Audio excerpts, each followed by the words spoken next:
We're live. I'm Cory. I'm Jordan. And this is the Cordan Full Effect podcast, and we are back. Like we never left. We are back like we never left. Episode 3. Guys. Episode 2 in the books. Episode 1 in the books. I'm not going to keep counting backwards, because if I forget, y'all not going to make fun of me. But this is episode 3. We locked and loaded. I think we live today. Okay. I'm ready. Feedback. No feedback. You guys suck. I'm Right. joking. We love all of y'all who've been listening to episode 1 and 2. Please keep checking us out, guys. Mic check. We don't know. Look, man, this audio stuff is all over the place. We are Yeah. learning as we go along. Again, we're not audio engineers, but this stuff, I mean, it's a little difficult. All right, but we figured it out. Jordan almost sold his shares in the business. I did a 30-minute mic check. He wasn't happy. So episode 1, terrible. Episode 2, good, but we were only coming out the left and right speaker. I was coming out the left, Jordan was coming out the right. No idea. Yeah. No idea why. I think we did today, though. I think we fixed it, and we can't really troubleshoot that because it came through our headphones left and right on episode 2. So Exactly. We won't know. So we're back. I think that's it. Oh, it's also not house cleaning. Knock knock. Housekeeping? It's housekeeping. My bad. So we was cleaning and keeping. You know what I mean? yeah, We're doing all the above. So we've done our housekeeping, and I think that's it. Locked and loaded. So we're gonna flip back the format. We're just gonna go free flow this time. All right. We're just gonna talk. All right. So Y'all listen. right. So today we're gonna get in shape. We're gonna build up habits. All right. So we're gonna start with that fitness heat, and then we're just gonna let it roll on from there. Okay, let's do it. Right. So when it comes to fitness, what is the difference between being motivated, right? Motivated to do something, and then being disciplined with it? Okay, that's a good question. All right. So when a person is motivated, right, it means you are encouraged to stay active, to participate in your fitness lifestyle, right? But that doesn't mean that you're necessarily doing everything that needs to be done on a consistent basis. Discipline is more of being in line and knowing exactly what needs to be done and doing it every day, regardless of how you feel, right? So it's just possible to be motivated one day and, you know what I mean, do everything that needs to be done to stay in shape or meet your goal, whether it's to lose weight or gain muscle, whatever it needs, you know, whatever it is, and execute, but not be motivated the next day, right? So motivated is literally almost like a feeling. Disciplined is executing according to plan, regardless of how you feel that day. And you'd much rather be disciplined than motivated. Because there's going to be days like that where you're going to wake up, you're going to feel like you don't feel like getting it in today. And that happens. I'm not going to act like we're not robots, right? We're people. We're humans. It's a thing. But you want to make sure you're disciplined. You get up. You want to stay as active as possible. Get it in with your plan, whatever your planned exercise is, increment for that day, right? So let's talk about exercise increments. So if you're working out and you want to stay, like maintain or stay in the current format in which your body is in, you want to get at least 150 active minutes on a weekly basis. And when I say weekly, I'm talking about calendar week, so that's 7 days. 150 active minutes. Yes. I thought you were about to say a day. No. I know, because I was like, that's not what you said last time. We're going to do our best to make sure we don't contradict ourselves. Yes. That'd be me. Okay, 150, 7 days a week or 5 day week? So a calendar week is how the information is disseminated. But I personally, I like a 5 day week, right? Because let's be honest, people don't want to exercise every day, right? Like, again, this is difference between being motivated and being disciplined, right? You're motivated sometimes, but being disciplined is, okay, this is what I have to do to maintain, right? So you're disciplined at least 5 days a week. You're probably going to take at least 2 days off. Usually don't want them to be, I mean, it could be the weekend, right? But you try not to make those days back to back, right? Because there's a whole scientific process that your body goes through when you're inactive for, about 48 hours or more. So you kind of want to break those 2 days apart. Okay. So yeah, 150 minutes. And you break that down across 5 days. Do the math, Cory. What's that? 30 minutes a day. Nah. I'm about to say. I'm doing that for my benefit because we both know how I am with math. So episode 2, I was a little slightly messed. I've been working on my short math, but yeah. So I was like, don't. Nah, I'm not trying to blow you, bro. I appreciate it. Don't embarrass me in front of our fans. It's for my benefit. I'm being very clear. Because I'll be out here like 27. Right. What's 9 plus 10? 21. Right. Okay, stop. Got you. But that's 30 active minutes a day, guys. All right. So you want to make sure that you do some type of physical activity, at least 30 minutes on those planned workout days for the week. If you're trying to lose weight, create a caloric deficit, gain muscle, you actually, and this is a recommendation from the ACSM, the American College of Sports Medicine, guys. You want to do about 250 minutes of active exercise on a calendar week. And Right? that's an hour. Yes. That's an hour a day. 50 minutes. That's Yes. an hour a day. Yeah. So you got to get it in, which is kind of on par with what I would recommend, right? You want to, an hour is like optimal time for creating that caloric deficit and getting in the workout that you want to do, especially if you're doing a combination of cardiovascular exercise as well as strength training, right? It's about 30 minutes each. I mean, that's the simple math. You know I was what just I going to say, see, we synergy. That's I was going to say, yeah, just cut them in half, 30 Right. minutes each. 30 minutes each. You know, stick with that 30-minute interval and just, you know, you do 30 minutes of cardiovascular exercise, 30 minutes of strength training. You got your hour, you do that 5 times a week, and usually you will create the caloric deficit that you need to hit your goal or just to stay in shape, right? So again, recap, 250 if you are trying to hit a specific goal, create a caloric deficit. 150 if you're just trying to maintain and stay healthy. And this is of active exercise.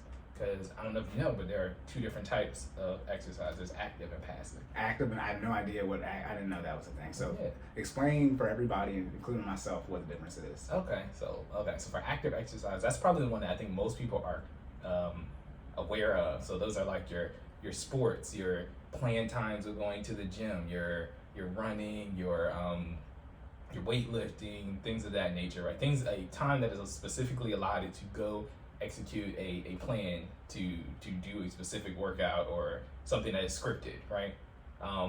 That's your active exercise. And I think those are the ones that I think people struggle with a little bit because, you know, sometimes you just don't have time, right? But Right. you're trying to make sure you incorporate that into your day. So when we're talking about those measurements for the 150 and the 250, that is active exercise, okay? So you want to make sure you got 150 minutes of active exercise at least, all right? For those of you who aren't watching this on YouTube, Jordan and I are doing a little breaking the fourth wall like Deadpool. So if you just hear us randomly laughing, check us out on YouTube. You'll see why. Exactly. So bringing it back. So if we're talking about passive exercise, right? Passive exercise are more of these. I'm gonna use my term health conscious. We make health conscious decisions throughout Health conscious, the day. wealth conscious. Yeah, you know, all right, got to stay health conscious. You make those health conscious decisions throughout the day to kind of incorporate little moments of exercise throughout your day. So an example of passive exercise would be taking the stairs to the floor that you need to get when you're at work, right? That's one of those like health conscious decisions that I personally decided to make. So at one point in time, I was a contractor for my job. I worked on the 4th floor. And, you know, I was taking the elevator and I was like, you know what? I'm going to take the stairs today. And I started doing that. And you'd be surprised how much stamina you build up just taking the stairs to your cube or your office or, you know, every day. A lot of people run out of breath going up the stairs, man. If you can't get up the stairs, that's a problem. Like, let's just start there, right? If you passive exercise, start with just getting to your desk. Right. So that's a good decision. If you need to. Oh. No, I was gonna say, so when we were talking about being able to pull up off a ledge, would that be passive?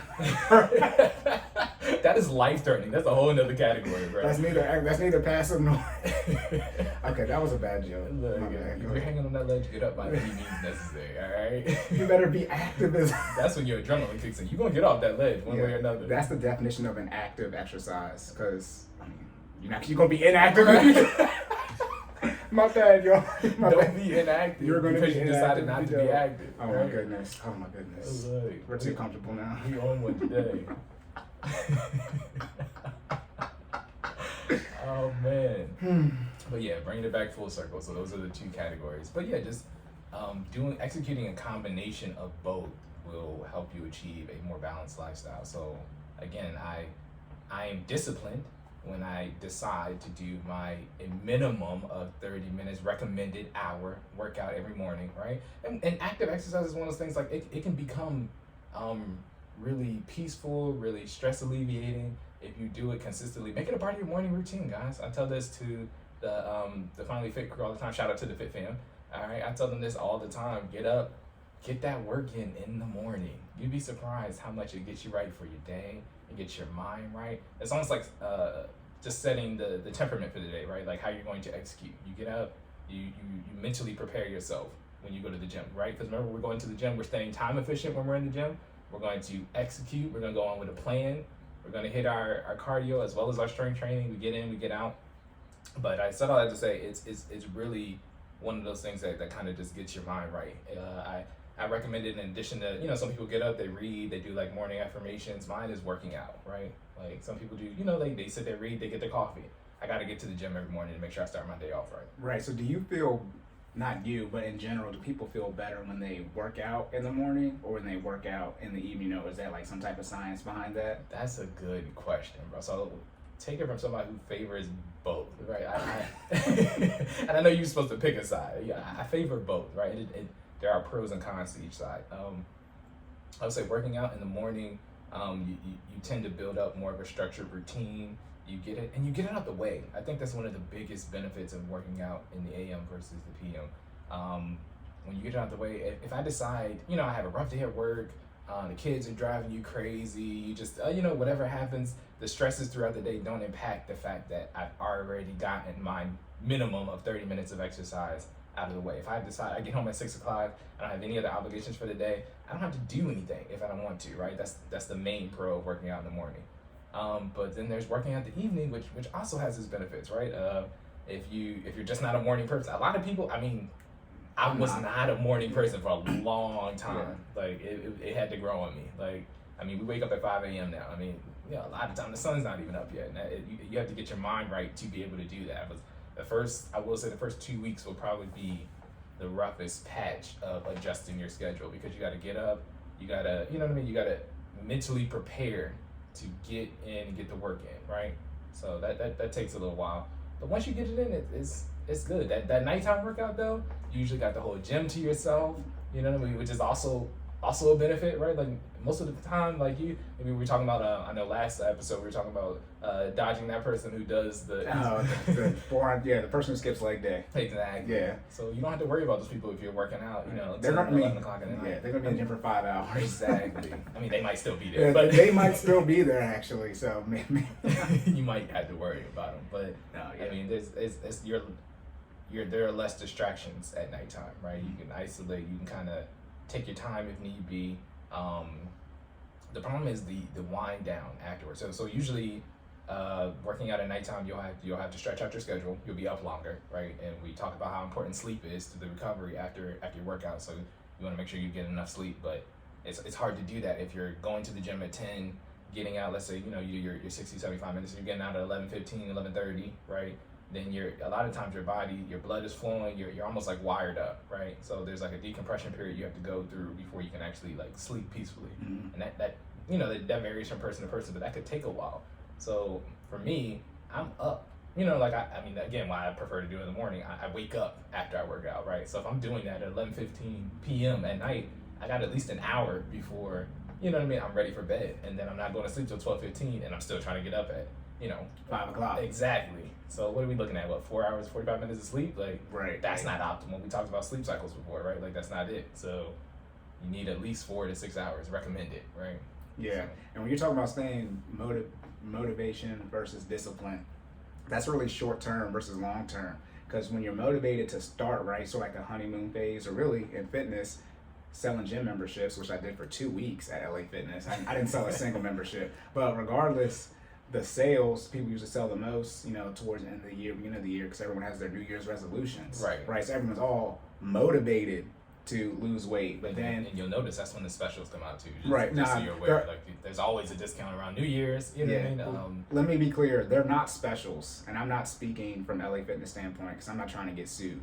But in general, based off the training I had, there are no specials. They just elect when they want to offer that deal. Like the deals are already there, they just don't offer them to you through the year. So like Mother's Day is coming up, right? There's no Mother's Day special. It's already in their system. They're just choosing when to offer it. Oh wow, okay. Back to the scams. Oh, talking about budgets. Cancel your gym membership if you're not going. About those are hard to cancel too.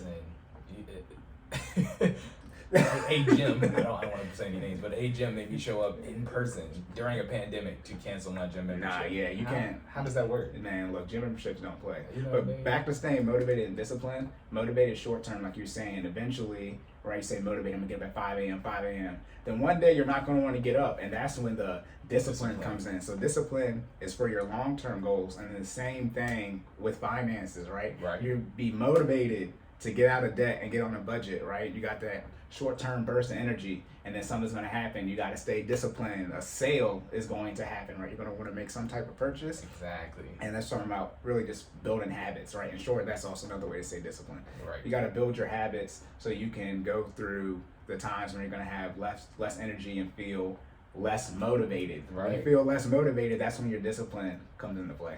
Exactly, man. All about building those habits, right? Yes, You gotta make sure we stay locked in, because the goal is to be able to sustain, right? You motivation might get you on the path, but it's not going to take you the distance to finish the race, right? Right. You can't sustain that high level of energy. I mean, you can You- try to, I'm but about to say. you'll burn. That's what burnout comes from. Exactly.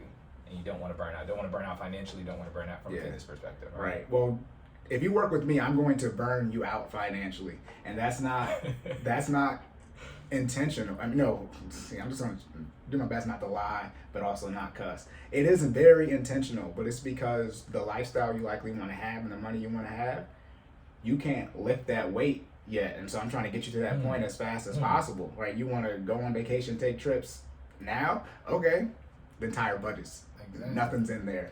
If you look, so to tie that back into fitness, you want to do you want to put 3 plates on the bench on your first day. All right, I mean, good luck. You know what I mean? I'll help you as much as I can, but you got to lift the weight, right? Or, you got to do the fitness, or you got to do the financial journey. Yeah, right? or summer body loading, and you're starting now. How many abs? Ain't enough core. Again, it's right? not enough core. Right. exercise. If you think about burnout, right? If you want, summer body, and you're starting late spring, you're gonna have to, depending on where you're at, you're gonna have to put in a lot of work. To get those abs in. So, see how we. Synergy. It's tight enough. See, that's what. Whatever. Give us our credit. Give us our credit. Give us our credit. The finance and fitness always relate. Exactly. So we were talking about questions. I did put up a question. Only one person, or asked a question on IG, and I only got one. And the question was, how do you? We need to make sure y'all ask y'all questions, guys. Right. Yeah. Because what's not going to happen is y'all not ask any questions, and we're just on here rambling, and then in 10 years you talking about I don't got no money. Okay, I'm gonna post a screenshot of you taking a vacation during the pandemic. That's the one thing. Lying, though. Word is you can't delete anything off the internet. Millennials better hope that's not true. Because when we're in our 40s and 50s and y'all saying, oh, I don't have money for my kids' college fund, best believe I'm going to your Twitter and I'm pulling up your vacation during 2020. And then we're going to make sure we pull up these highlights Right, where we ask questions. So I asked you to ask questions and you said nothing. Right. Shout out to Gary B. Internet timestamps. It's no longer our fault. It's not. Right. We'll answer your questions for free. Now again, if you get what you pay for, what do we know? Nothing. But at the end of the day, we we're just here. got proven track records Right. and we're health and finance enthusiasts. We do this, right? I haven't started it yet. When it comes to the financial disagreements, y'all gonna have to start pulling up your mint. I don't do the I don't like this and that, whatever. Just show me the results. I'm to the point now where if we're trying to work together and we just disagree to where we can't move forward long term, that's cool. I wish you the best. But instead of telling me how much you disagree with me, go find the people that agree with you. Build a team with them. And then if we happen to have to compete in the future, better be ready to lace up. Because over here... we all four shooters out here, all right? Because over here on this team, in general, we're trying to be as financially stable as possible. We're trying to be as financially fit as financially. We are. We're trying to be as healthy as possible, yes. And then we're also from a defense standpoint, exercise your Second Amendment as legally as you possibly can in whatever state you live in. We're not well versed on that. We'll have to have our HQL instructor come on. We will, but we will. At the pace of it. But if you're not on our team, in short, our team is a team with money, we in shape, and we got guns. And if you disagree, keep that thing on. and if you disagree with us, that means your team is a team that has no money, is out of shape, and don't got no guns. Exactly. If we gotta play y'all, we're gonna blow y'all out. Like real talk. No, see, that sounds violent. But no, in all seriousness though, when it comes to your team, you don't want to be the team that everybody can't wait to play. You want to be the team that everybody can't wait to beat. Exactly. And look, y'all not even see. You ever did Oklahoma's in football, and you trying to move out of line to get out of the way of the person who's a linebacker? You don't want to hit us, okay? For those of y'all who played sports growing up, if y'all was on one of the best teams, y'all know y'all had a team on your schedule. It's like, bruh, we're gonna blow them out when we play them. You don't want to be that team. Exactly. You want to be the team that everybody can't wait to beat. Right, that's how my high school was. Everybody knew they had to play us in the playoffs. They would beat us because we would lose, but everybody knew they was going to see us. Exactly. Right, they knew not going to be no easy dub. Right. But then there's some schools where sideline Cory, that's where it come from. I'm getting in, and we can't wait to see that. That's not the team you want though. Don't be the team that everybody can't wait to play. Exactly. Be the team that everybody can't wait to be. If you're on my schedule and I write you down as automatic dub, you're not doing something right. Right, you're not doing something right. But back again, like I said, on Instagram, I put up however it is on Instagram. You asked a question, so I got one question, and the question was, how do you stay disciplined enough to create a budget and follow it when you are single? And I got clarity to make sure this wasn't directed to me personally. It was just in general. Definitely in general. So I don't know. I'm lying. Back to what I always say. I told Jordan before we started this, in general, I'm going to repeat myself. And I'm going to tell y'all this now. I'm not going to say anything new. Once I say it once, I'm just going to repeat it again. If you want to stay disciplined on a budget when you're single, the way to do it is, first thing I always recommend, build a team. Yeah. Build a team. Got to build a team around. If you're single, why would you be out here trying to do it by yourself? Exactly. First thing you do, build a team. Second thing, what's the second thing I recommend? Mental makeup. You got to figure out how you work psychologically, okay?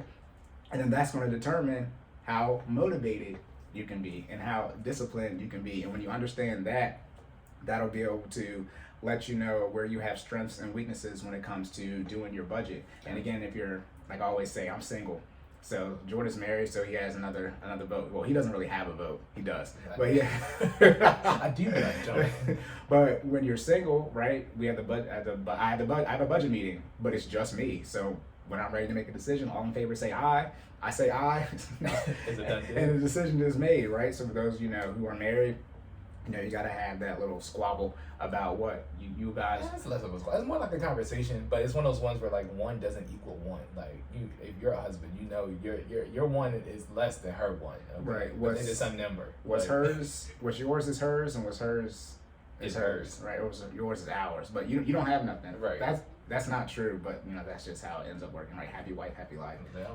No, but yeah, you want to have the team around you. You want to figure out your mental makeup, and then explicitly from my perspective, again, I'll say I'm 2 for 1, really 3 for 1, because when we talk about the team, not just supposed to have a team around you. We talk about all those different positions on the team. Right. So I come in and fill that ad hoc financial little piece. So I can't. And then for me, my financial coaching, as I always say, I'll always go back to the budget. Right. So that's 3 for 1, right? I fill the financial spot on my team. Then on top of that, I always talk about the budget if and when I can. And on top of that, me, doing it for myself. And so I don't want to be a hypocrite. As you said, I just didn't come to y'all like, yo, let's get our money right. And I haven't executed like anything in any form or fashion. So that's what I did first, just me sticking on a budget. And again, understanding my mental makeup. So talk about the DISC, Enneagram, and the Ocean test. Mm-hmm. So for the DISC, you can take all these tests for free. Again, I should plug myself. You can follow me on Sideline, at Sideline_Cory. I have my link tree and something there called the Financial Side Startup Kit. And it's got links to all these tests, the free version of these links. So for the DISC, I actually took the paid version of that. So the DISC is, I don't know what the DISC stand for, but I'm a C on that, which is more the compliance type of thing. And so like always following the rules. And so like I said, I took the paid version. So like, it's like over 100 questions you take to really figure out what your mental makeup is for the DISC. So what's the free version look like? The free version is the one I have linked the last time I used it. It's 25 questions. Okay. And it's like I said, I took the paid version, so I know what I test for real on it, and it's pretty accurate. I mean, it's not as many questions, but see, I've taken so many of the tests. I sort of try to. I know what the different options. There's no wrong answer, so I know. I was like, nah, it's not like this. It's sort of like the love language test. Okay. And that one that has like gift giving, active service. Right. That's not me at all. So the only time I get points on those when it's like only an active service question. So I do my best to avoid those type. But no. So I'm high C, and now as I've gotten older, I've transitioned more to a D, which is more sort of like leadership type things. Okay. But C and D are on the same side. So it's DISC, D-I-S-C, but D and C touch each other, and then D and I touch each other, and then C and S touch each other. So some people can be C and some people can be D, right? So I'm high C, high compliance. You port that over to the Ocean test, which is openness, conscientiousness for C, extrovert, and then agreeableness, and then neuroticism. So for C, conscientiousness, I am like always 90, 95 percentile. And conscientiousness, what's that happen to be? Like always having the quote unquote right answer. So that, and you Something locked in. Right, so you can see how this applies to the budget, right? Compliant, right? Following directions, and then math, finance, right? Always having the right answer. And then on top of that, I'm low in agreeableness, which means disagreeable. Right. Oh no, people know me like, oh, well, what are the chances? Corey's that friend that you need. Like he's gonna tell you the truth, regardless of whether it's what you want to hear or not, and that's what you want, right? We got that explicit tag, but I'm not. You know, in the future, I want people to see that we don't be cussing on here and that we cannot cuss and still bring valuable information. But yeah, y'all be out here being punks. Good word choice. I crack myself up. No, I'm low in agreeableness, right? And on top of that, I'm also super low in neuroticism. And neuroticism is sensitivity to negative emotion. So the higher you are, the more sensitive. So if I'm not sensitive to negative emotion, I'm highly disagreeable, and I'm always about getting the right answer. That sounds like a jerk, doesn't it? Maybe put it like that. And see, now people are like, listening to this like, oh yeah, now you should probably take these tests so you can understand. Because when I was growing up, people used to say I was mean. I was like, y'all are mean for saying I'm mean. But as I got older, and again, it still ties into the budget. Like as you can see, being high in conscientiousness, low in agreeableness, low in neuroticism, it's like the budget is what it is. Mm-hmm. So in short, being low in neuroticism, when I can't take vacations, right, and post my FOMO social media posts, right, that could be, you know, negative emotion just based on the society we're in. Well, I have low sensitivity to that, so I'm good. I'm not even gonna say, but I'm good not posting it because I don't, you know, everybody has insecurities, but it just doesn't affect me that much. And also being disagreeable. I don't care if you say I should post it.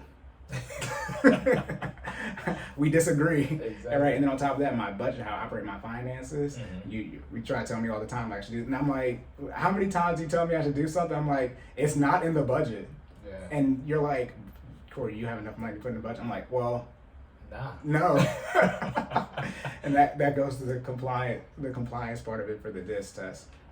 And so again, also as Jordan said, you need that friend. A lot of people say they don't have an F to give, right? Like I got 0. No. I'm undefined. Like I don't know how to give one. See, I didn't know that. I used to think I had 0 to give. No, I don't know how to give one because I don't. It's not even I don't care. I don't know how. That's more sympathy. I am empathetic, right, with future you. Right. But that's how you know all the. And I'm going deep in this so when I say you should know your mental makeup, so that y'all see I at least know what mine. But you see, it explains how you work, right? How you operate, because they say finances is 80% behavior, 20% head knowledge. Again, Pareto distribution, and that behavior, right? That's how your mental makeup, how you behave with things. So I'm good with. We're gonna put the belt on here one day. But I got my finance belt when I was getting out of debt, and it's like when your shoes are talking. My belt was doing that. Well, not doing. I still have it. It does that. That's why it still serves its purpose. Right. So we keep it. I'm at work. I'm not a model. I'm not trying to show off to nobody. I'm not trying to win best dress. So I don't care. The belt is. It is what it is. Then when it comes to the Enneagram, I haven't studied this one as much. I still have to read a book on this or 2 books. But I'm an 8, which stands for Challenger. What they got a couple different names for him, but what are the chances that it's an 8? Then when y'all made the joke that was a black Dave Ramsey, he's a freaking 8. Oh my goodness. So 8 Challenger, again, they all say, high in compliance, things like that. Now again, just like I said with the DIS, you can bleed over to certain ones. So same thing with the ocean is 5 different things. So you're just really ranking on a scale. Right. But same with the Enneagram, you're like one thing, say I'm an 8, and then I think it goes to 2 and 4. Like you're also like 2 other things, depending if you're in a stress situation, in a positive or negative situation, you might flip to another thing, which is important too, because when it comes to handling your finances, depending if you're in a low or high stress situation, you need to know your mental makeup and how you're going to conduct yourself. And the same thing with the team. Your team should know that too. That way, when they're helping you with your finances, they can see, because they're going to be less emotionally involved than you are. Not that they don't care, but it's not going to be like when you're actually having to make the purchase. They'll be like, this is coming down the pipe, and you might want to look out for this. So that's how you should handle your finances, or how you can handle your finances when you're single and stay disciplined. As I always say, build a team around you. If figure out your mental makeup, and that mental makeup is how you're gonna execute the budget. Another way to stay disciplined: be an adult. Grow up. See, I didn't breathe heavy this time, but I took a pause. Be an adult. When it comes to finances, most of you are not disciplined, and Hold on. Rewind it back. We're not just gonna skip past that. Rewind it back for the people in the back, please. I didn't even say nothing big. When it comes to finances, most of you are not disciplined. And when I say you, I mean all of the United States of America. There's a whole bunch of different stats out there. How many people have $1,000? Who can afford a $400 emergency without using a credit card? All paycheck to paycheck. Everything you want to say. It's, again, Pareto distribution. Almost 80% of people are broke. I got an 80% chance of you not having money. And then even if you think you quote unquote do have money, I bet you won't let me stress test your finances. Remember, we haven't gotten to generational wealth and investment yet. But when we get there, most of y'all are underfunding your retirement. In short, if you're not putting 15% away in your retirement, it's being underfunded. Cory might not even have to stress test your finances. Right now, we're in a pandemic. Your finances have been stress tested, and let's be honest, half of y'all aren't cutting it. Okay, I'm trying to be nice, but it is what it is. If you waiting for the next stimmy right now, you aren't ready. Okay, right. I got a whole bunch of different sayings, but again, you're not anxious and depressed. You're just broke. Financial stress. Again, I'm gonna keep repeating myself. Stress leads to anxiety. Anxiety leads to depression. Depression leads to suicide. So if you are under tremendous amounts of financial stress, logically in that pipeline or flow chart, it makes sense that you would be anxious and depressed. So let's try and remove the financial stress out of your life. Fight me on that. No, I still want to be financially stressed. Okay, genius. Good. Good. I don't understand. I try to help people get more money, and then they don't want to listen, and then they complain about things that root causes because they have money. We're laughing too much, but this is where it's at. This is full effect. As I said, some of the stuff y'all be saying don't make no sense. Not at all. So yeah, most people aren't disciplined, whether you're married or single. And then talk joint finances is on there, right? Is joint finance on the question? No, not today. No, not today. Okay, but that's one of the things too. It's even worse if you're married and neither. Yeah, you got to be like-minded first of all. But if neither one of you guys are coached in the way of preserving your finances, it's like sinking two ships at the same time. You don't want to do that. A lot of you should not be married to the person you're married to. You should have went through significant marriage counseling, and you didn't. And if you marry someone who you cannot get on the same financial page with, please. Number one cause of divorce? People fight on this.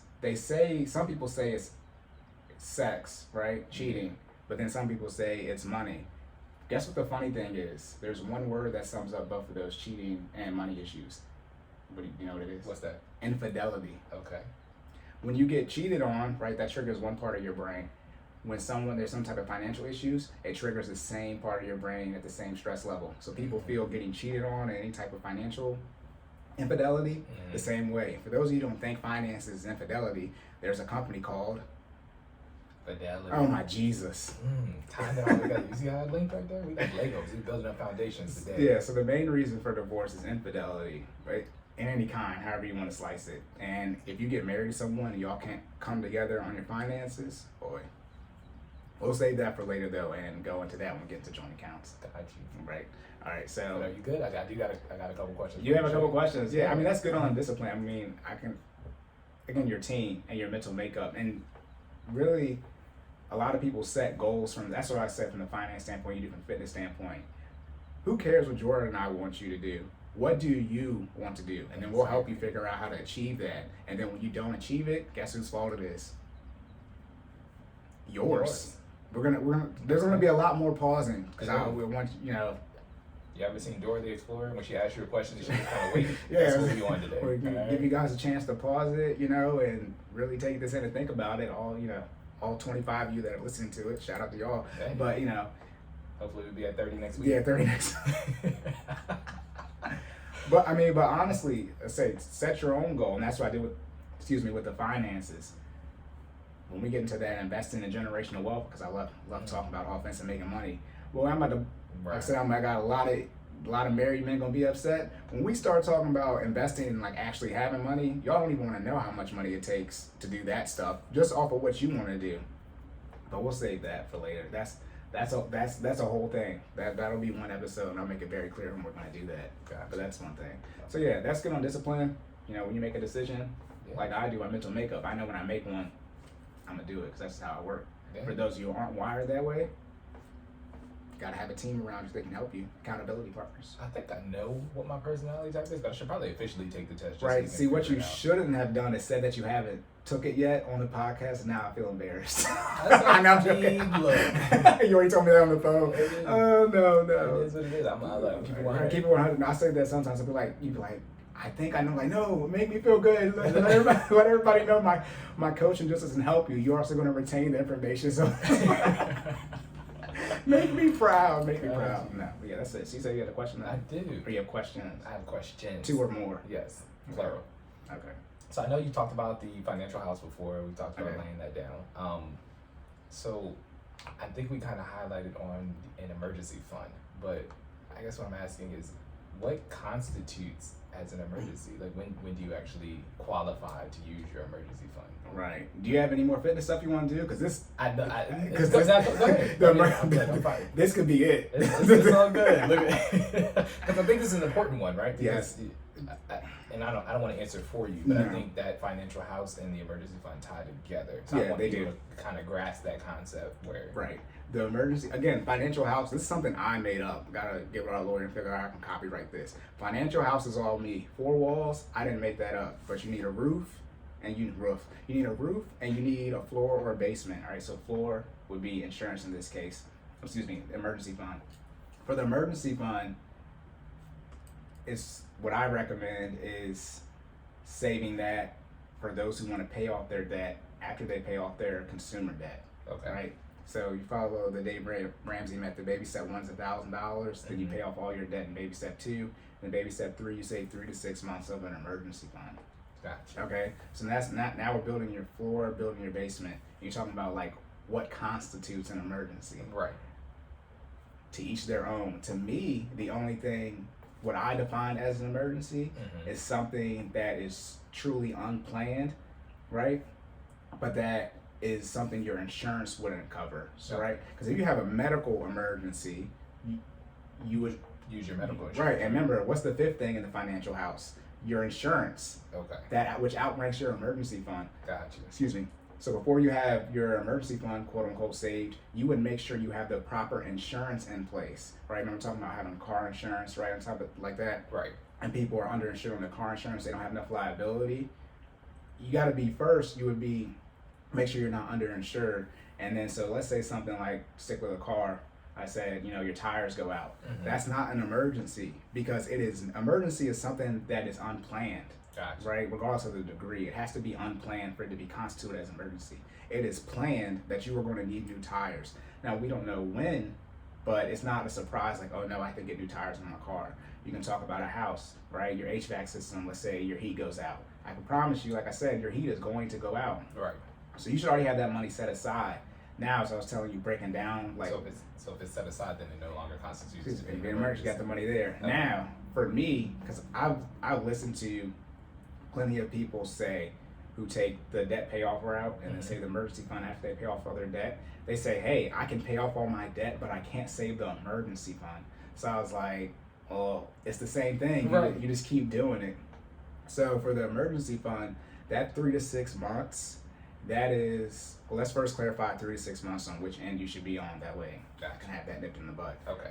3 months would mean is the least, but that means you're very, unlikely to lose your job, right? And then 6 months in, likely to lose your job, and sure, that would be, and then that's just in general. Obviously, 6 months is twice 3 months, Gotcha. so you'd be bigger safety net, quote unquote. To be like 6 months would be like a more high risk situation. Yeah, high 3 risk months. situation. If you're like a contractor, Right. we- I mean, look. if you're a It happens. contractor, right, or you're in sales, now that sort of goes into a Hill Valley account, which is different from an emergency fund. But if you're like something in sales where you don't get the same paycheck every month, you get paid whatever you get paid in the year, Right. or you might get your bonus check that is like $20,000-$30,000 if you're in sales, at the end of the year, Gotcha. so you only budget for that. So That's it's not different. consistent.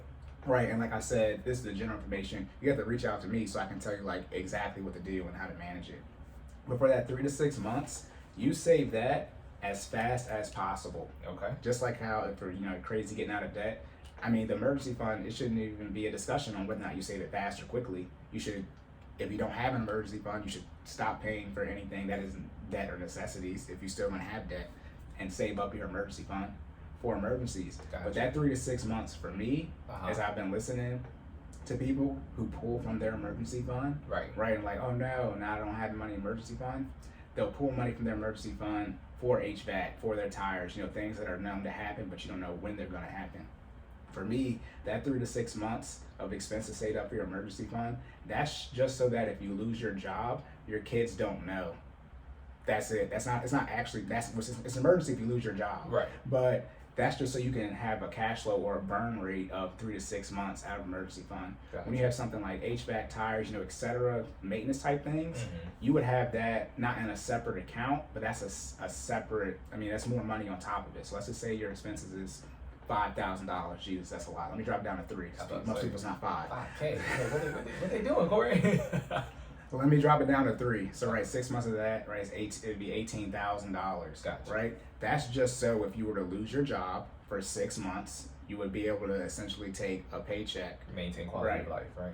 So your kids don't notice. Mom and dad, right? But but this is young kids, by the way. You got middle schoolers, high schoolers. They're gonna see it. But this is enough for your small children. Gotcha. And you would take that. Now, what happens is, imagine if you had that 3 to 6 months, and that's all you have, $18,000, right? And then your HVAC goes out, and it's $5,000, and you pull it from your 18. Now you have 11. Okay, and this happens. Your heat goes out in February of 2020. Okay, now you have $11,000, and now you have to save back up to 18. Because as soon as you pull from your emergency fund, the first thing you do is get it back up. Gotcha. But now that you have $11,000 in February of 2020, what happens in March of 2020? The pandemic. Now, it's gone. Right. It's not there. So that's what I hear. Not that I'm for saving up 3 to 6 months and leaving it there, and it's okay to take from that emergency fund from your HVAC. But the issue is too many people have taken, their heating or placing money from their 3 to 6 months emergency fund, and then a true emergency happens where you lose your job, or you have, even if you're not underinsured medically, but you have what's it called, your deductible of how much your out of pocket limit, right? And that's the one thing too. That's what I truly recommend. You save up your deductible for what's it called, collision, right? If you hit somebody, whatever that deductible is, $2,500, and then times 2, right? If you're married, and then you also save up your out-of-pocket limit. So let's say that's $10,000, right? And then your deductible is $2,500. So you would have $12,500 on top of your $18,000. Gotcha. But you don't save that $12,000 at the same rate you saved that 3 to 6 months for the $18,000. So just to backtrack, for people who aren't familiar how insurances work, you have to pay what's called a deductible or an out-of-pocket limit anytime you have to exercise your insurance, right? Whether it be car, whether it usually be homeowner insurance, medical, all that type of stuff. You have to pay a certain amount out of pocket before, and then your insurance covers the rest. Right. So Corey says you need that on standby. Yeah, there's no out-of-pocket limit. I don't know all car insurance, but most car insurance doesn't have an out-of-pocket limit. The out-of-pocket limit is mainly for medical, and it depends on what your job has for all the different insurance options. But that out-of-pocket limit, we are not well versed on insurance. Nobody is. You just kind of know what they tell you and hope is true. But that out-of-pocket limit, your deductible is included in that, right? So your deductible is whatever you have to pay every time you have to use your insurance based on how it's set up. But then you have an out-of-pocket limit, and that means the most amount of money you have to pay in that cycle, which is usually a year for your insurance. Gotcha. So imagine it's $10,000, right? And your insurance covers, everything, but you would still have to pay $10,000. But once you pay your $10,000, if you're properly insured, they're going to pay everything $10,000 and a penny more, right? But imagine, worst case scenario in this, your insurance, not that it lapses, but it goes into the new cycle for the year. Right. And you're still in the hospital. Now your out-of-pocket limit starts again. Gotcha. So now you got another 10K, right? So then in this case, right, let's say you got the 18,000, and like boom, I got the 10,000, but it's a significant medical issue, right? Somebody's in a coma, unfortunately, something like that. Right. Then it starts back over. Now you owe another 10,000. You don't got 10. You got 8,000 because you just spent 10 out of it. And that's why I recommend having that other money set aside, mainly your out-of-pocket limit, and your deductible, and then for your car, and then things around the house. Depends. Obviously, if you're renting, you don't need to have that set aside. But for homeowners or people want to be homeowners, you put that money aside. Also, think of emergency fund too. If you can, you put that money aside before you enter the situation. So let's say you're about to get a car for the first time.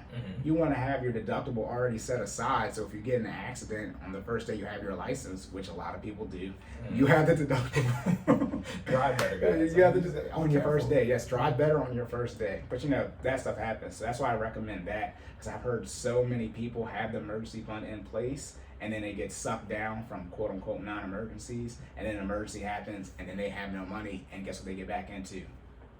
Debt. We don't want to be there. That's why I was talking about the defense versus offense. Defense always travels on the road. If you got all-time defense, you really don't need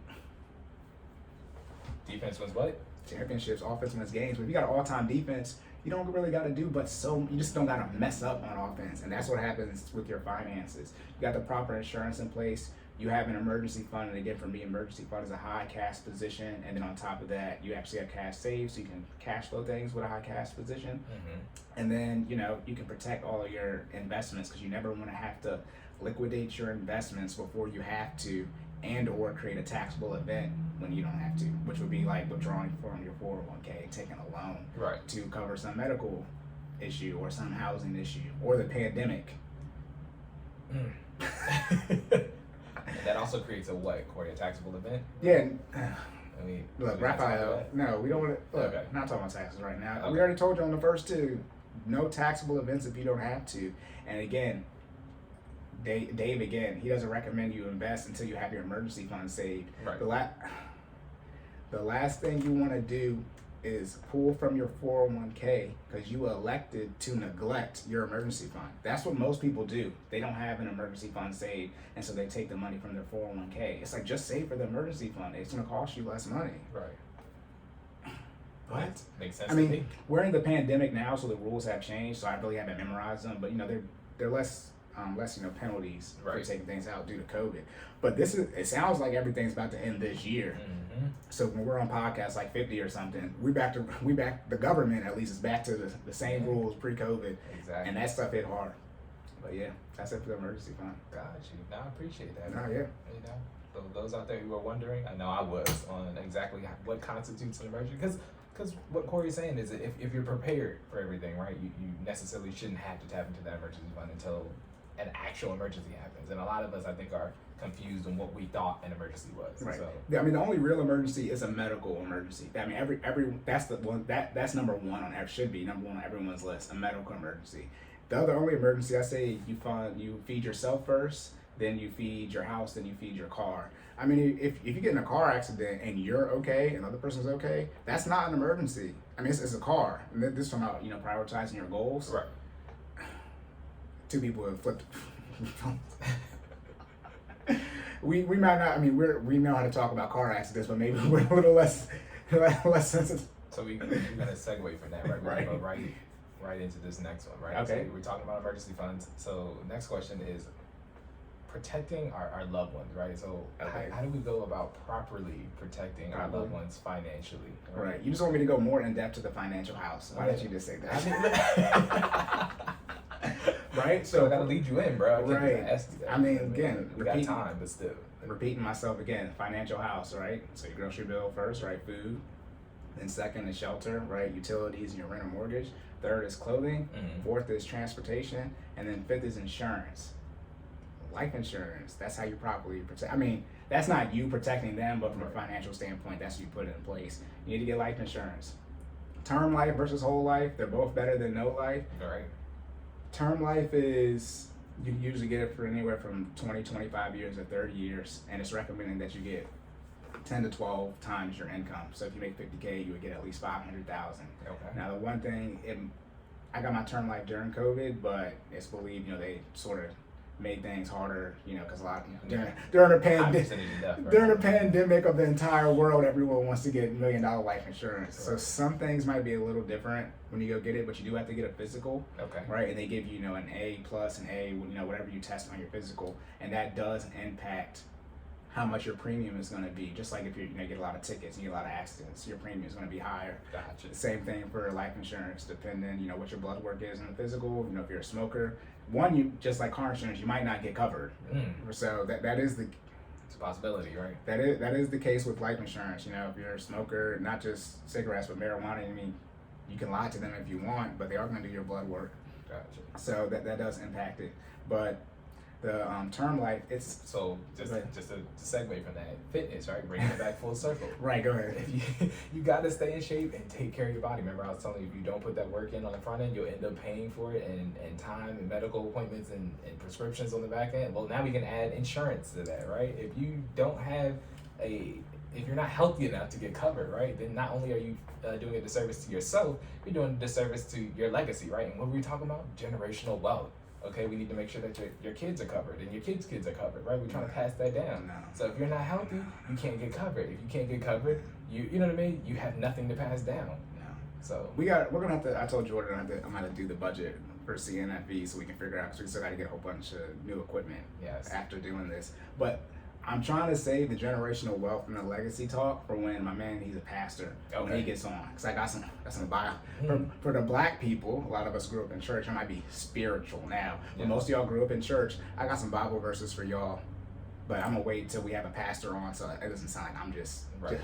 I mean, y'all can quote me on the Bible and see if it's right. But yeah, now we're mainly just talking about wealth. When we get into legacy and generational wealth, whole new ball game, whole different way when you see how things are marketed to us in society, and how that's. I just don't know. But it'd be like that. I apologize. I didn't mean to, you're good. to interrupt your answer. I just wanted to tie it in where Yeah, with the fitness, right? No, that's why I said you're gonna be.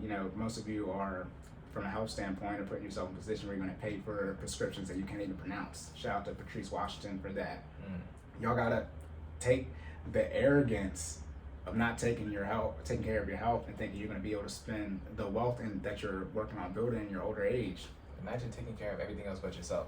Right. Yeah. And then on top, slight switch, you don't want to be put with people who are now mostly baby boomers, and little earlier Generation X. They're in what's called the sandwich generation, which means you're financially responsible for your parents and your children. You're not gonna. Who got the money for that? Who has the money for that, right? And then, no, I'm not going to disrespect grandparents on this one. Gotcha.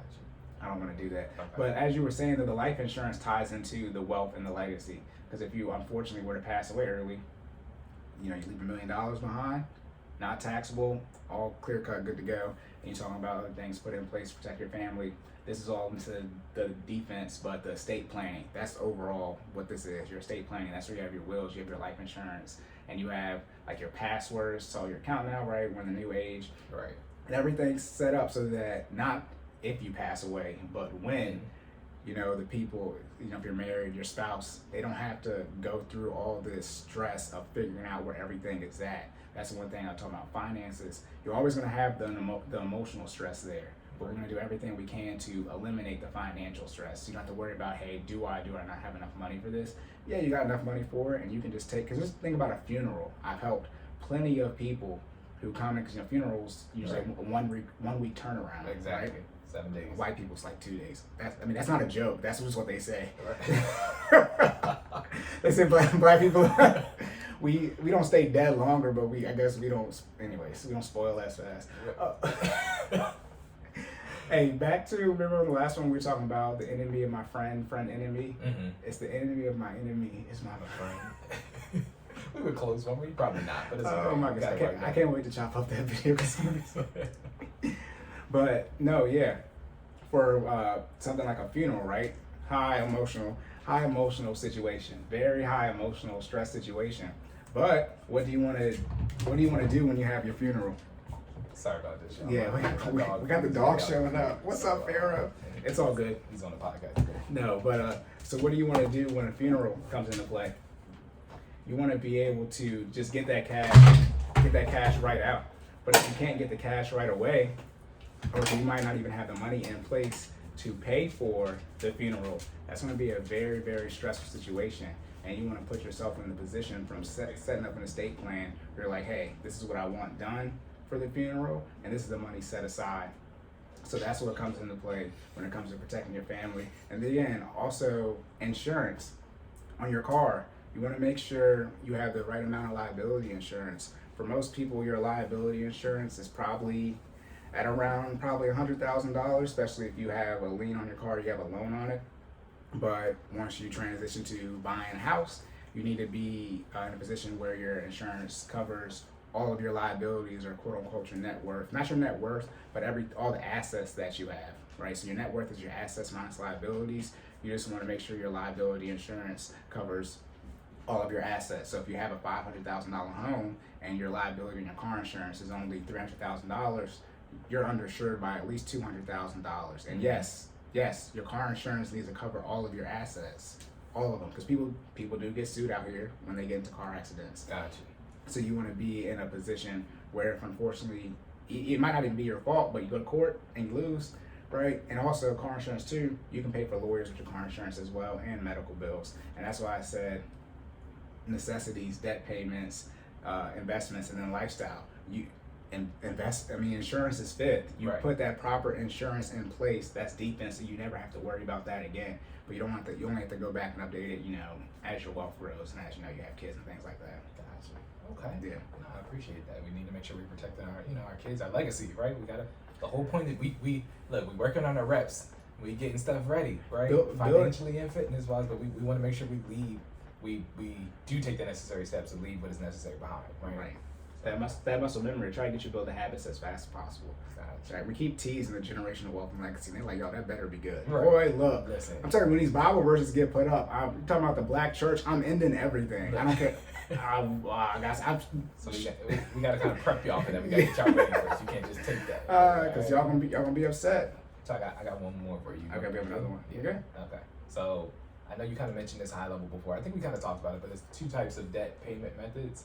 I think you said it was the snowball and the avalanche, right? So can you elaborate on that for us? Right. So on episode 2, I said I was going to explain this, and I didn't explain it to the last 20 minutes. I meant to do the whole spiel on it. So episode 2, we went into I mainly went into the types of debt there is, not even good debt versus bad debt. I kind of laid them out, and then I also talked about credit score and how all those different, how all that ties into getting your credit score when you handle that debt. So just go over again the good debt versus bad debt, but the types of debt, right? And then we'll talk about paying them off. And I'm going to talk about it. The snowball versus avalanche. I'll remind you. Right now, so people, when it comes to ranking them. So the general debt we discussed were payday loans, credit cards, we discussed car loans, we discussed mortgages, we discussed student loans, we discussed taxes, and we also did home equity loans and HELOCs, home equity lines of credit. Those are 2 different loans. And then we also discussed personal loans and signature loans, and then cash advances. All of that, all different types of debt, like as itemized in line item, like on an Excel spreadsheet, 1, 2, 3, and there's more debt than that. And we also talked about reverse mortgages a little bit, which is age 62. You can take that out. But so now when it comes to paying off debt, so there's a debt snowball and there's a debt avalanche. The debt snowball, I believe, he gets credit for it, was again back to Dave Ramsey. It was made famous by Dave Ramsey. The debt snowball is you take all your debt and you rank the lowest balance to the highest balance, and then you pay them off in that order, regardless of the interest rate. Again, I'm gonna say it one more time. You rank them from the lowest balance to pen and paper. Write it down. You can play it back. You rank them lowest balance to the highest balance, and you pay them off in that order, regardless of interest rate. So now let's talk about something like credit cards. I got $10,000 in credit cards. Again, itemizing something and writing it down individually.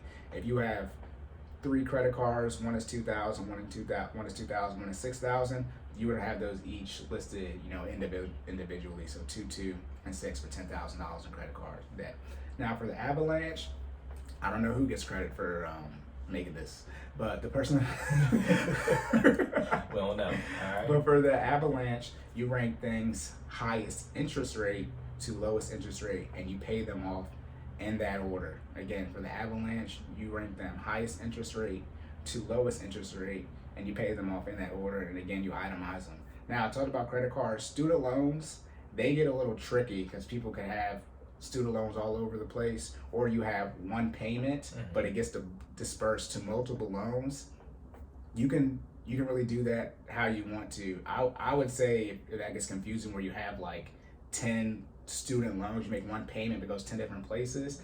I would say rank things for the snowball, lowest debt to highest debt by payments, because that's really what's in your budget, right? You have that payment, or the same thing for the avalanche, you rank it with the whatever's the highest payment. That way you can see them, because that's what's going to be in your budget. You're going to say I got this payment for $500 for my student loans, even though it's going 10 different places.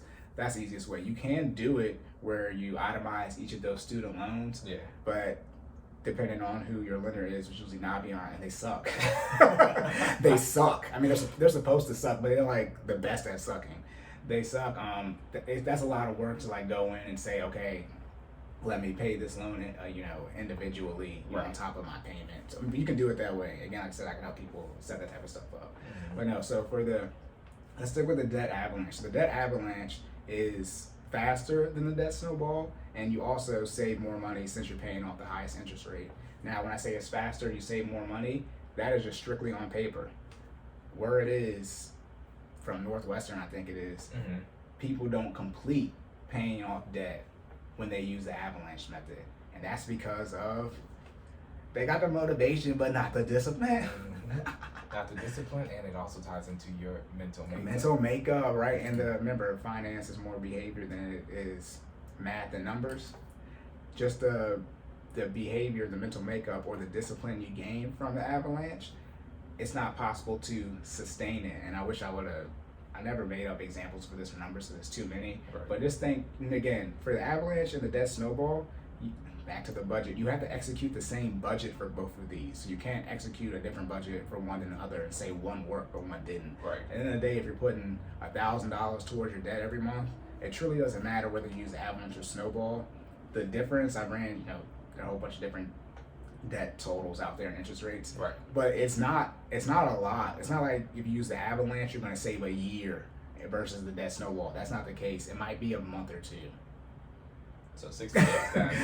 And that's time, right? Right. It might be a month or two, and the snowball has a higher completion rate, right, versus the avalanche. And on top of that, we talked about getting money back into your budget. I was using my hands in that video. Get money back into your budget. The debt snowball, again, depends on the type of debt you have, is going to usually put money back into your budget faster than the avalanche, because you're paying off the smallest debt faster, so you're going to get that minimum payment right back into your budget. I like to think of the snowball. I think of more momentum, right? Like you gain momentum faster. Going downhill. There's a whole bunch. I don't even know why they call it the avalanche. Like the snowball, you see, like it's going down. Avalanche. That's all. Whatever. I'm not a graphic designer. Right. we didn't come up with these naming conventions, guys. They're there. Right. No, but so for the debt avalanche, and usually they're about the same as far as when they start off. It's when they transition towards the end. For people who have lots of debt, different types of debt, because most people, your highest interest rate and your lowest balance, what is that usually? Credit card. Yeah. Right. That's so. So now you're talking about, again, all the different types of debt. You got one credit card that's at 15% and it has $6,000 on it, and you got one credit card that's at 10% and it has $2,000 on it. Right? No, that's the same. No, yeah. So you pay the debt snowball. You pay off the $2,000 first. Right. But the avalanche, you pay off the $6,000 first. It's like, man, that I don't know if y'all know how to. I actually said how to calculate that. It's on episode number 2. Right? You have your APR, your annual percentage rate, and then you divide that by 12. Right? Because annual in finance terms is the same thing as yearly. Right? You divide that by 12, and that's how much your percentage rate is per month. Right? So I don't know. It's 15. I don't know what 15 is divided by 12. Oh, it's 1.8. I think. Regardless of what it is, 15% to 10%, that's not that big of a difference across 3 months. Let's say it's going to take you 3 months to pay off both of those debt, right? To pay off $8,000 in total. The interest accrued isn't that much. Now, it could be a lot from a whole number standpoint, right? So I said you got to learn when to switch between percentages and whole numbers. Right. But however much debt you got, at the end of the day, it's not that much from a percentage standpoint. Because what did I pay off? My student loan was like $300 and interest accrued, and I paid it off in a little under a year. Gotcha. So 300 out of 15,000. It's less than 1%. Right. So you just got that's what it's all about, executing that same budget and getting it paid off. So for the avalanche, you can reach the point where, again, like we said, you're paying off your credit cards, and then your student loan, depending on when you graduated, that might be higher than your car loan. And if if you get to your student loan in the six figures and you still have your car loan, which is $500, you tell me whether you want the slog of 2+ years of paying off your student loan or getting that $500 back into your budget in under a year. That's to use again. You're going to save more money. It's faster this way, but people don't do it because when you get to that, if your biggest debt isn't your last debt, Right. motivation, discipline. That Talk about being stressed. That's stress, yeah. Or what if you just, like I said, you only have a student loan and a car loan, and your student loan's first, and it's $100,000. You've never paid off any debt before. You have no motivation or any discipline, right? You haven't built any habits to pay off debt. And that's the one thing too with the snowball, it builds those financial habits on budgeting. You're like, okay, we're gonna pay this off in a couple of months, right? In a couple of months, you just keep doing the snowball. You just keep paying off. And that's where you get the benefit from the snowball, which Jordan and I both executed, him and his wife, and then myself individually, where you rank you put your lowest balance first, and then you have the highest balance last, and you just pay it off. And then as you just make progress, you just keep working it down. Now, the one thing with debt is, and again, like I've seen this, like I said, the emergency fund, like actual people explaining it. With debt, nobody pays off $100,000 in debt. You just execute your budget at $2,000-$3,000, whatever it is, towards your debt payments. Say you got to do it 24 times, right? And that's what you do. So you say I got to do something 24 times. You go 1, 2, 3. You get to 24 and you're done. Some people are like, especially if you want to pay off your mortgage aggressively, that's usually hundreds of thousands of dollars, and they're like, we're never going to pay this off. You're right. You're never going to pay off $250,000 in mortgage debt. Right. You're going to do a budget, figure out how much money you have left over, and figure out how many times you have to execute that and be disciplined to get it out the way. Gotcha. So that's the one thing when I say it, you can keep unraveling it. Right. That's what like actually happens. People try to pay off their debt and they get to a large amount and they just break for it and they can't do it. And it's because they try to attack the big monster all at once. Y'all play RPGs? Make I do that chip damage. DPS. There aren't any spells and health potions in real life, unfortunately. That's called taking a break. But yeah. Tying that back into that fitness perspective, you don't come back and try to squat. You don't try to PR on the first day if you've never been to the gym, right? I'm not going in here and putting 500 pounds on the squat rack. Like, you got to work up to that. Get those reps in. Make sure you build up those habits, like Cory was saying, and tie them back in. Execute time after time and time, and then you build up, and then you go do your PR, right? And then also too, don't take out any more debt if you want to get out of debt. Right. That's what I should have said first. Don't add any more levels, okay? Right. Peel back the layers. Eventually, you would like to run out of layers, right? That's the goal. And then, like I said, I made the joke, but once you get if you can do it under 2 years, I recommend doing that. Once you get about 18 months in, you're like, this is stupid. Yeah, it is stupid once you get 18 months in, but you want to have some debt paid off. Right. Because I was bringing up the negative AM loan situation last time about student loans. Imagine it's going to take you 2 years to get out of your student loan debt, right? And so you're going to pay off your car last, and you only have car and student loan debt. Right. And it's going to take you, let's say, 20 months to pay off your student loans. And you're 18 months in, and you still have that minimum payment. You technically have made no progress from a budget standpoint. Back to the budget again. Right. You want the money. That's you want the money in your budget, because most people, a lot of financial issues. You low credit score, so you don't have any credit accessible to you for those that want to use debt.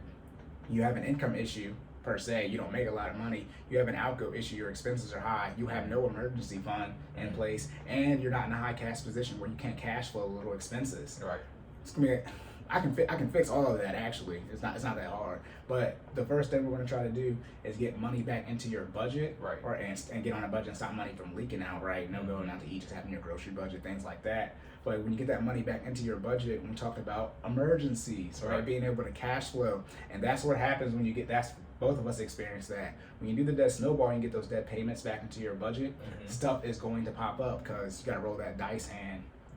Life is going to happen all the time, and you want to be able to cash flow those things as they pop up. So let's say you're kicking out $1,000 in debt payments, right? And you end up paying $500 worth of debt payments off. So now you have $500 extra in your budget. So when your tires go out and you deem it an emergency because you're broke or anxious and depressed, as you say, no, you're financially stressed. And you didn't have that $500 in your budget to get you some new tires. For those who got big old trucks and Jeeps, I know they cost more.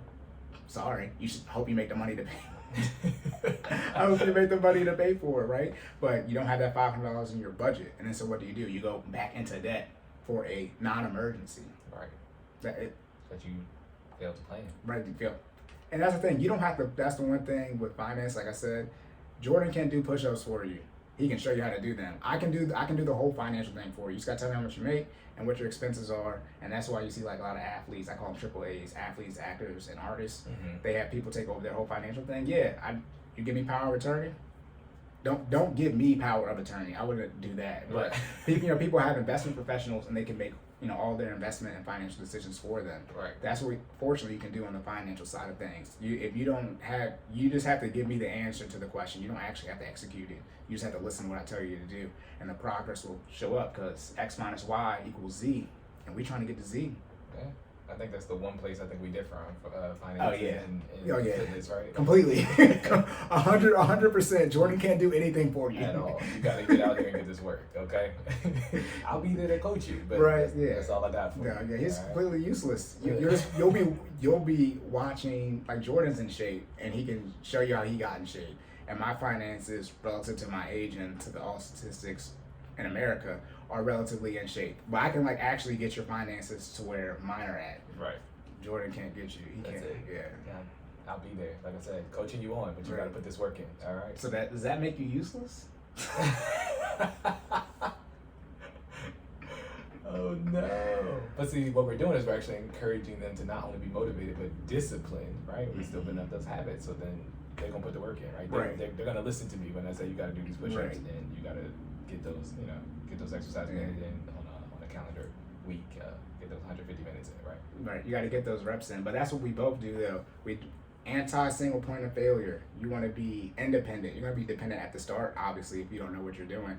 But even from the fitness standpoint, you should know at least form and how to do, you're going to learn how to do push-ups and sit-ups, right? You're going to know different parts of your body and what you should feel, at least on the workouts you do, to the point where you might not be able to do any new workouts, but you should definitely be able to do the old ones. Right. Sustainability, guys. I need you to get in. You need to learn. Not only just execute, but learn along the way, right? So then you can maintain those habits. Right. And that's the same thing with finance. I told you now, it's like, once you get the offense part where Jordan and his wife are quickly speed ahead. Getting there. I told y'all to stop running faster than I can run. It's gonna be out of luck. But as you start transitioning to the offensive side of things, I said the questions are no longer going to be, what should we do, and it's going to be, how we do it and adding clarity for things you want to do. Because I can tell you what you should do for a budget. It's not that flexible. But when it comes to investments, I can't tell you what you should invest in, right? I can tell you how to invest in certain things, real estate, stocks, etc. Right. But I can't tell you what you should do, and that's where you start evolving and doing things on your own. Good stuff, bro. I appreciate you. That's the last question? That's all the questions I got for you. No, that's all the questions today. Let's see if I had another fitness question for you. Go ahead. I had one. So recovery, okay, right, for workouts, right? People get real sore, not just when you start working out. Right? You start working out and you do a lot. The next day it's like, this is stupid. Not disrespectful to people paralyzed, but depending on what you do, if you've never exercised your back before, and you do some back workouts, it could, yeah. So recovery, what are some things people can do from a recovery standpoint when they're working out? Okay, good question.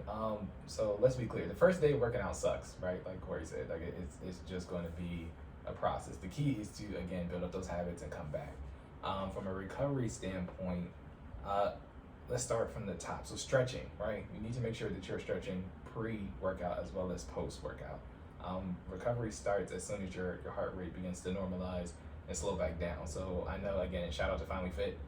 When we do our virtual classes on Monday and Wednesdays, we always try to make sure we get in a cool down stretch post-workout. And it's only like a 3 to 5 minute stretch. It doesn't have to be anything super intensive, but the goal is to also, one, be able to control that heart rate and slowly control it and lower it back down to below its target range when you're accelerating. But the other goal in that is just to make sure you're stretching out your muscles. The muscles that you just used work pretty hard when you're doing your workout. And making sure that you cool your body down properly. So the first thing is to make sure that you stretch post-workout.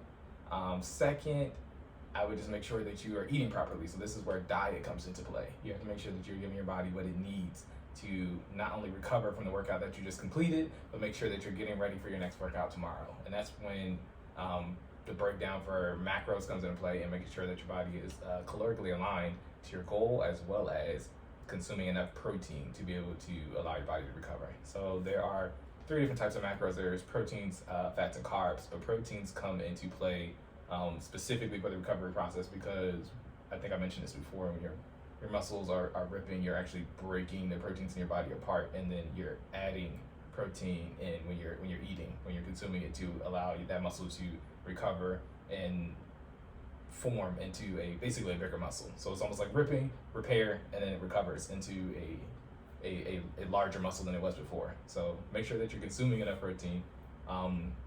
Post-workout, I would recommend, I personally do shakes, right? I think I have a couple of people, again, in the Fit fam that are now taking the protein shakes. Yes, these actually taste good. I've done a couple in my life that all taste horrible. Yeah. These ones, what's the brand? I think the brand is Collagen. It's the brand itself, the name is Collagen. The brand itself is grass-fed, but I highly recommend it. Get it at Mom's. Yes, Mom's get it at Mom's. Organic. I think it's usually about $33. Yeah, they have a sale. It's on display. Look, our part of the country in Maryland is $21.99.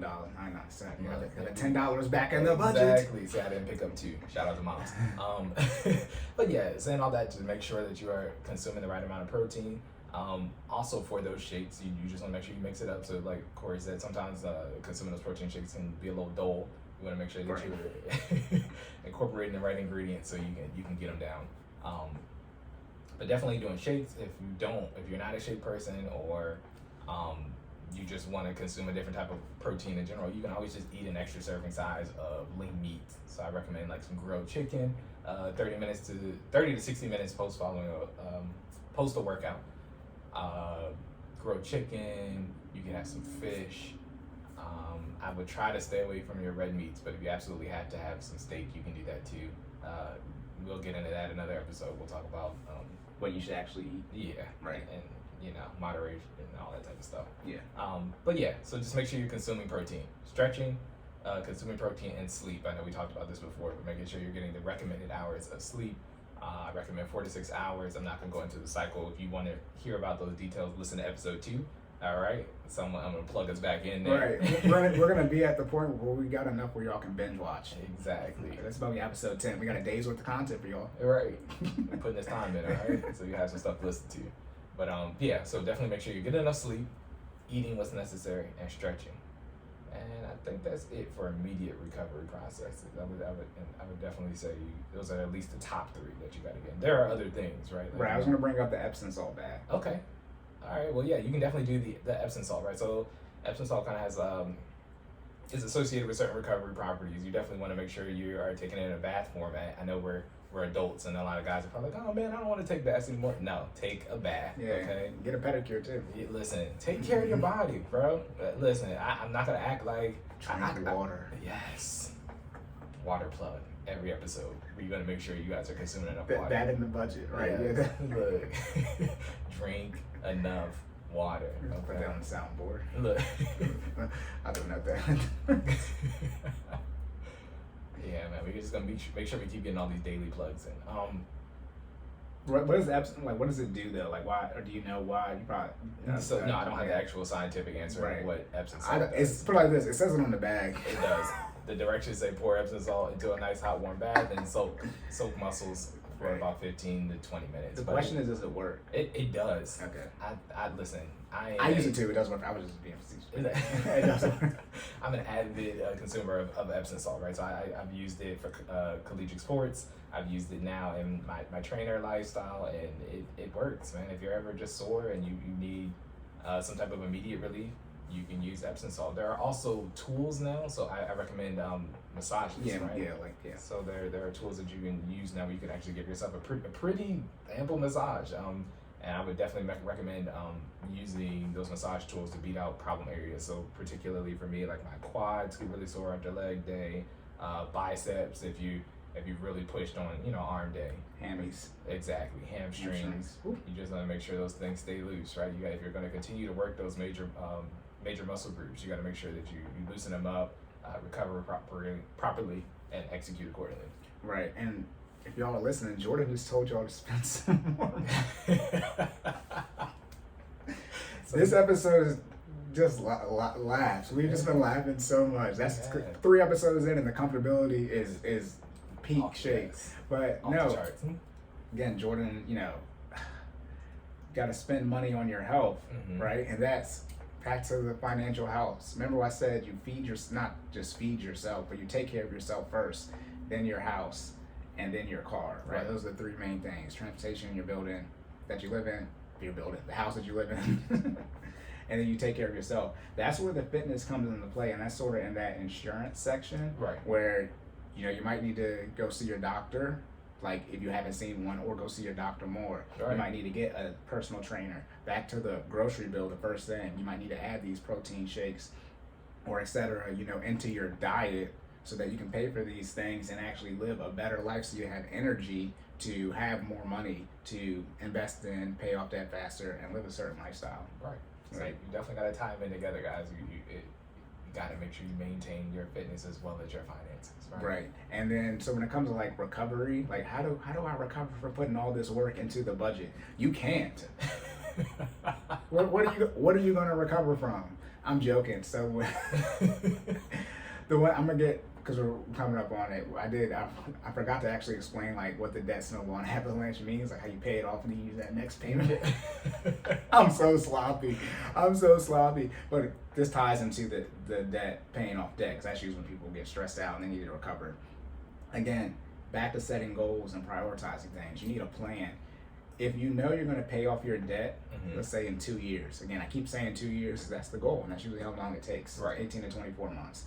If you can do it in 2 years and you're saying, hey, I need a recovery method, you would look at your budget, see how much money you have in discretionary income or leftover, and see how much money you can spend and still hit your goal in 24 months. That's how you quote unquote take a break when you're paying off debt. Because everyone has their different timeline, right? Obviously, again, like I said, if you come up on 5 years, we're gonna have to change it up. But if you want to get out of debt in at worst case, 36 months and under, I really don't care what you do as long as you get out in the date that you set.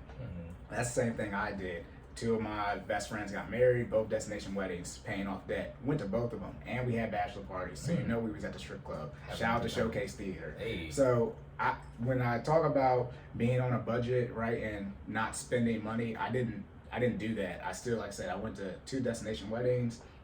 Was in both of the weddings. For guys who know Men's Warehouse, like 200. I almost know the price down to the dot. It's like 230, yeah, something like that, 260. Right, that's just for the accessory. Right, just and then the second one, it was in Puerto Rico, and there was a Men's Warehouse there, but remember they had that hurricane in Puerto Rico, so it ended up closing. Gotcha. So if you don't return the suit back the next day, you got to pay an extra fee. So we had to pay that extra fee because there was no Men's Warehouse in Puerto Rico. So that's really how you have a recovery method in your budget. And really with anything, when it comes to, even if you're investing and you really shouldn't take a break off of your investing. But again, as long as you can hit your goals and then spend that discretionary income somewhere else, and that's fine for you to do. And to tie that same concept back into fitness, just plan for fun, more or less, right? If you know you have a specific goal and you're on track to hit your fitness goal, you can plan. Remember we were talking about those. We're condensing our exercise down into a 5-day week, right? You're gonna plan for fun on your 2 off days, right? It is okay to, and we're gonna talk about that in another episode. It is okay to stick to your calories, but then on your fun day, go outside of your caloric allotment, right? If you want to have that ice cream sundae that's a large with all the extra toppings, that's cool. As long as you're not doing that every day. Plan for fun, right? Yeah, cheat days. Exactly. No cheat days on a budget though. Don't go back into debt. Yes. That's you don't Exactly. You don't do that. Don't cheat on your diet to the point where you are no longer disciplined to hit your goal, right? It is okay to take a break. It's not okay to stop. Right. Okay. Because like we have our cardio challenge, we're gonna do 60 miles. Jesus, I already did it, but still, we got a prize. Whoever gets the most. It wasn't the first one to 60. It's whoever gets the most. So I gotta keep doing it because Jordan's brother-in-law is out here.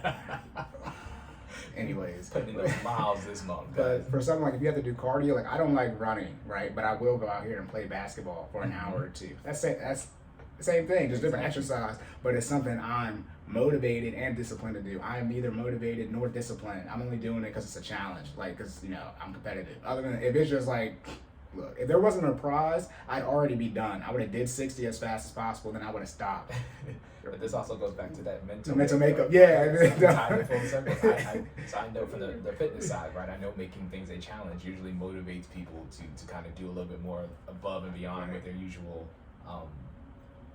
effort level would be, right? Where your brain caps you at. You're right when you think you're about to quit, you're probably about 50% there. Exactly. I'm not about to do 120 miles. I mean, we got about 7 days left. Listen, we got 6. So y'all are pushing. We are. I think our daily average went from people doing about 2 or 3 miles a day to I think people are knocking out like 6 miles easily. Getting stupid. Yesterday was a lot of threats. Yeah. Yesterday it was. People were shooting at the hip. It's probably almost 30 miles put in there yesterday as a group. Yeah, and I was like, these fools, bro. What are they doing? Like, just stop. Let me get the dub. Shout out to the Fit fam. Walking, running, we getting it in. All right. Right, but to clean up about the Debt Snowball and Debt Avalanche, I actually didn't explain. I'm so stupid. I'm so stupid. We got this. We got time. Self-deprecation. Okay. When it comes to the Debt Snowball or the Debt Avalanche, so let's say simple math here, so I don't forget. You have five different debt payments. One for $100, one for $200, $300, $400, $500. Let's say you're doing a Debt Snowball, and let's say you have $500 and leftover money or discretionary income. If you're gonna try to get out of debt as fast as possible, you're just paying for your necessities at this point, and then we're talking about your debt payments, not paying for anything else. So that $500 you would have left over at the end of your financial house, you would put that towards the $100 minimum payment in your Debt Snowball. So once you pay that off, you now have that $100 back into your budget. And now that $100 would snowball into your $500 you were putting towards that $100 minimum payment. Right. And now you have $600. Now you're putting that $600 towards your $200 minimum payment. And once that's done, you now have $800 in your snowball. 800 with 3, that's 11, right? 11 going to 4, that's 15. And now you're putting $1,500 towards your $500 minimum payment, which is a total of $2,000 a month. You see how you picked up momentum there? Right, that's the snowball. Avalanche is the same way, just the order in which you're going to pick them up is going to be different. But that's how you do the snowball and the avalanche. Just keep rolling that money over and over. And if you're looking at how am I going to, again, your student loans, right? You're going to need that 2 racks to put towards the student loans. You're going to need, or the biggest debt, whatever it is, you're going to need as much money as possible because you're going to be fighting the biggest beast out of all your debt. You need to have everything you can in your repertoire as far as your leftover to actually knock that out. Right. Yeah, a lot of people, you're trying to. It's like you don't climb Mount Everest first. Right. You got to climb some smaller mountains. Right. First, Yeah. Get your game up. Yeah, but people are trying to. Not a lot. I don't know what the number is, but a lot of people have 6 figures, really $75K plus in debt for their student loans. Even if you put $2K a month towards it, how much is that, y'all? That's $24,000. That's gonna take you 3 years to get out of. Now we're talking about you need to make more money and really be on a budget. And you're saying, well, how can I pay it off in 2 years? Well, as I said, if you got 6 figures in student loan debt, your income should match. And if it don't, society has failed you. I say student loans are credit cards, cancer, and AIDS all in one. It's just that bad for our generation. It's terrible. I should. Okay, let's go a little bit. Let's not end it on that. No, you can get out of the student loans again. We talk about the federal forgiveness and all that type of stuff. Student loans are not as hard to get out of as people think they are. The issue is if you unfortunately made use of all these government programs, the deferment, the forbearance, you have created a bigger monster to fight for yourself, which is why I recommend getting out of debt as fast as possible. Right. Usually you can't, not many other types of debt have the programs in place for you to essentially not make the payment that student loans have, excluding the COVID relief where you don't have to do anything for them. There's no deferment for car loans. You can call your bank and set something up with them, but they're going to want that money. You got to get out the student loans, but again, it's why we recommend if you for those of you who have younger siblings, right, in that late middle school, high school age, no student loan debt. I don't care. Yes, go to get an associate's community college, take 8 years, because everyone's talking about we need it forgiven. Right. then the voice of no one taking out any more student loan debt should be so loud. It should be as loud as the forgiveness one. But y'all keep putting people in the pipeline. Right. So it's still coming down. Right. I don't get that. Yeah. So that's crazy. All right. Do you have any more fitness stuff? I think I'm good. Good. Okay. I have any more finance stuff. So that's more of a positive note because I told y'all get out the student loan debt, even though you think you can't. That's how we ended. All right. Really good. You want to plug? Oh yeah, shameless plugs. All right. I'm Jesus. I'm not tired. I just know what I'm doing. So you can follow me at sideline_Cory. Again, that's sideline_Cory. Cory is spelled Cory. Sideline_Cory. Instagram, TikTok, Twitter. You can come on Twitter, but if you want the financial stuff, for those who use Twitter, you already know it'll be on Twitter. The financial stuff is on Twitter. Because we on Twitter. Where we on Twitter, but we're gonna get into our podcast files one of these days. Yes. I guess. And we're doing shameless plugs. So we have podcast files. If you ever see us on Twitter, we'll mention each other and we'll put the podcast microphone and then the file emojis. And that's something we're going to discuss on the podcast at a later time. That's when I talk about, upset a lot of married men. Because it's a lot of files in there. We got to have women on the show because they don't want to, not have some women on here to talk about from their perspective. So we don't want to be y'all hate women. I mean, we don't hate women, but how y'all take it. Don't tone. Love it. Y'all, if y'all know us in real life, don't even tone police me. I remember when I said I don't know how to. I don't care. I don't care how y'all feel about the tone. But in short, ladies, I really want to know what the definition of a broke dude is. Like the exact amount, either for your area or in general. Because when we get into the podcast files, some of the viral tweets and stuff. That's why I said married men. I'm hurting y'all based on what the women have said. So I got some different numbers, but yeah, we got the podcast files on that. We'll get to those. Got you. All right, your shameless plug turn. Gotcha. You can follow me at Stop Stalling J. That is StopStallingJay on Twitter, on Instagram, on pretty much everything. I think I'm Stop Stalling J on anything social media. So if you type it in, look for my face. Like I'll be on there smiling like this. Yeah, okay. Don't. You can click off of YouTube. I should have told on YouTube. Don't go to that part where you see Jordan smile.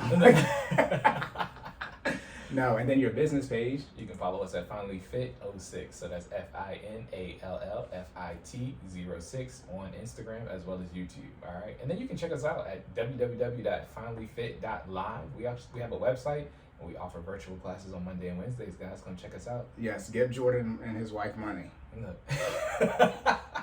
If y'all join the Monday and Wednesday, I'll be there too. Listen. Yeah, and then also YouTube channel, Cordan in Full Effect. I'm working on getting the videos up there. I had to learn how to do all the iMovie stuff, so I'm pretty good on that. Still got another video to watch, but we're gonna get more of the videos uploaded so they're not just on our social media. So you'll go to YouTube and you can see more shortened clips of when we think we're saying good stuff for y'all. You don't have to watch the full hour and a half, 2 hours. Right. I think. But listen to us though. Right, yeah, listen to us. But yeah, hear us. subscribe and you can leave your comments there for any questions and concerns. Again, our email is Cordan, F-E. Cordan is C-O-R-D-A-N, and then another N. So 2 N's back to back, and then F-E @gmail.com. That's good. All right, that it? That sound all good? Okay, so I'm Cory. I'm Jordan. And remember to save more and say less. And keep making better your best. And we will catch y'all next time. All right, guys.